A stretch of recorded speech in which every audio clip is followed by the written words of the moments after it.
Let's see this question. Question की बात करें तो उसमें पूछा है which of the following is correctly match, इनमें से कौन सा क्या करेक्टली मैच किया गया है। ठीक है, तो इसमें हमारा जो कॉन्सेप्ट यूज होगा इसके केस में, तो वो ये यूज होगा कि नॉमेनक्लेचर, पहला तो हम नॉमेनक्लेचर को यूज करेंगे और उसके अलावा and structural isomerism, structural isomerism. ठीक है, इन दोनों को यूज करके इस क्वेश्चन का आंसर हम लोग फाइंड करने की कोशिश करेंगे। ठीक है, स्ट्रक्चरल आइसोमेरिज्म।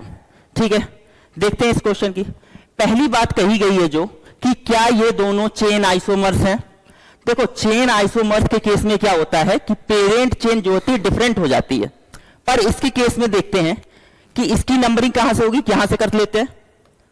ठीक है, तो पेरेंट चेन यहां पर कितनी है, 4 मेंबर की है, पर इसके केस में अगर देखें तो नंबरिंग यहां से होगी। ठीक है, तो यहां पर भी पेरेंट चेन क्या हो गई, 4 मेंबर की ही हो गई, मतलब पेरेंट चेन यहां पर सेम है, तो ये चेन आइसोमर्स नहीं हो सकते। ठीक है, तो चेन आइसोमर्स ये नहीं है। ठीक है, तो मतलब पहला वाला क्या है, not chain isomers, not chain isomers, chain isomers. ठीक है, तो चेन आइसोमर्स नहीं है। दूसरे वाले की बात करें अगर, तो इन दोनों को पूछा है क्या ये दोनों आइडेंटिकल हैं। तो अगर बात करें इसके केस में नाम करने की, तो यहां से स्टार्ट करेंगे 1 2 3 और 4। ठीक है, जब क्या करते हैं, जब लोकेंट सेम आ जाता है तो लोअर नंबर उसको देते हैं जो अल्फाबेट में पहले आता है। तो इसी हिसाब से अगर इसकी नंबरिंग करेंगे तो इस तरीके से करेंगे, इस तरह से करेंगे, तो मतलब क्या हो गया, दोनों के ही केस में क्या है, जो कंपाउंड है हमारा वो है 1 ब्रोमो और 4 क्लोरोबेंजीन, 4 क्लोरोबेंजीन। दोनों के दोनों क्या है, सेम है, दोनों का नाम क्या है, सेम है, तो बोथ क्या है, बोथ आर सेम। ठीक है, तो मतलब क्या है, ये क्या कैसे हो गए, आइडेंटिकल हो गए, तो ये दोनों जो है आइडेंटिकल हो गए। ठीक है, तो मतलब हमारा ऑप्शन नंबर ये जो सेकंड है, सेकंड बात सही लिखी हुई है।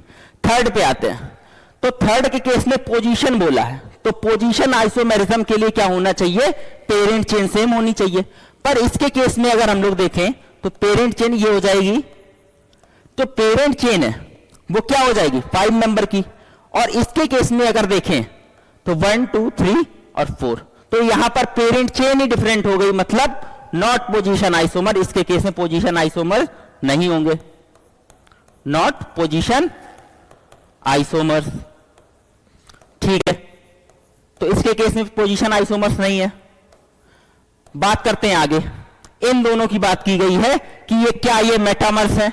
तो मेटामर्स के केस में अगर आपको याद हो तो क्या होता है, ये फंक्शनल ग्रुप चेंज नहीं होना चाहिए, पर इसके केस में क्या है, ये एल्कोहल है, ये एल्कोहल है और ये ईथर है, तो मतलब फंक्शनल ग्रुप डिफरेंट हो गया, तो मतलब नॉट मेटामर्स।